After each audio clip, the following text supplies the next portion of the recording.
almost every single person that I have spoken to has been referred to me by someone else that I've either interviewed or know, which means you're already creating a web of people, like this very big loosely knit family almost.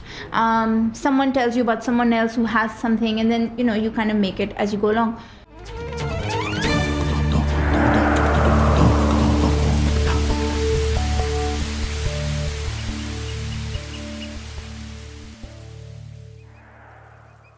So take us through a typical the typical process of raw material to finished material. I mean, how does that happen? I've always been fascinated with the fact that you actually go interview people, sit with them, be in those surroundings, touch, feel those objects, and then you come back and then you have to literally objectively tell the story without you being a part of it. To me it's fascinating. So how's that done? Well, it's a lot less exciting than you make it sound, I think. I have a habit of making everything tedious. sound exciting. So you do. I think the joy is really finding people. That's really the joy, because you make a lot of connections. Sure.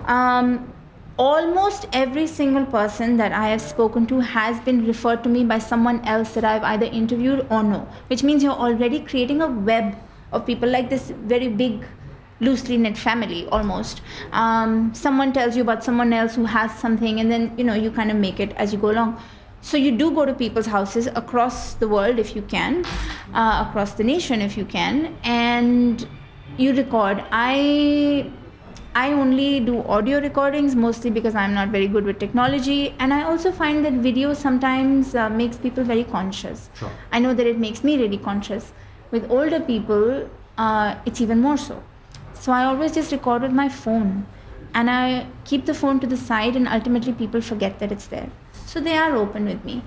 I also don't have a questionnaire when I go. So it's just a conversation like you and I are having now, because I don't want to limit myself or someone else to the same set of questions as everyone else, because then it's like a script almost, right? So I have the freedom to ask really bizarre things sometimes, like, how did you make your hair as a child? Or what did you wear? Or did you have a favorite toy? But this depends on what we are talking about.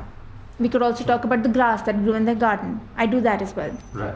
And I think about the interview a lot, because you have the questions and someone else has the answers. There is already a status quo that has been established at the beginning. But if you are asking someone to narrate something of great depth and intimacy to them that they may have never even said before to you, then you have to meet them somewhere and do similar things. And this is what I call the Plateau Method for me, which means that if someone is meeting you here, then you have to equally rise to the occasion, which means that they can ask you questions, whatever they want. Sure. Right. And then it's truly a conversation, right? So we talk about all kinds of things, from like their family to partition, yes. And almost always this is aided by the object. The object is in front of us. The object can be as diverse as a shawl, to a piece of jewelry, to a pile of books, to that crocodile head. You've seen that? I've touched it. Oh my God, I touched the teeth also. I had to climb on a chair. Wow. Yes. That's phenomenal. It's like shrunk now. It's like a ghadial almost. Sure. But so we talk about things, and I'm recording, and then I take a lot of photographs because I'm a very visual person. And I think that if you want to bring a reader into the landscape, you have to build that landscape, whether that landscape is from 47 or even the room you're sitting in. So I take a lot of photographs.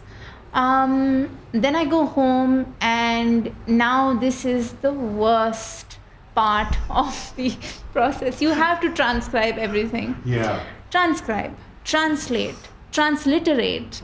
Then you have to thread things together into a cohesive narrative, which means you need to do secondary research. So if someone has told you, for instance, that when they were 3 years old, they saw Pandit Jawaharlal Nehru ride through Anarkali Bazaar in Lahore on a white horse where people were throwing rose petals on him. This happened, by the way. you may have to dig into some really bizarre archives to find out whether that happened. And you may not always find things. Like sometimes there may be really weird things like 3 a.m. in the morning a train came and it was all dead bodies. You're not going to find anything like that because in those days there were so many trains like that. But this Pandit Nehru thing is really... Wow. Yeah, So it happened. It happened. And it did happen. It was- happened. Oh, wow. Yes, it happened in 1929 when he was leading a procession to the river Ravi to declare Purn Swaraj. Ah, okay. Right. So this happened. Anyway, this is just an example. Sidelights, yeah, of course. Fantastic. And he also stopped at the shoe company, which had a shoe store in Anarkali, which had a very big, like a large, comically large shoe displayed at the front. And the owner of that shop garlanded him with a garland of notes. Money. Yes, of course. That's So a bit of a lots tradition, isn't it? Side tidbits. Anyway, so like you put your secondary research together and then you actually, in my case, I was writing chapters about people. And I'm very good at following our conversation. It's very rare that I will put what was said at the end at the very beginning. So I already kind of have a format laid out for me and I feel like it makes it natural as well because that's how our conversation happens. Sure.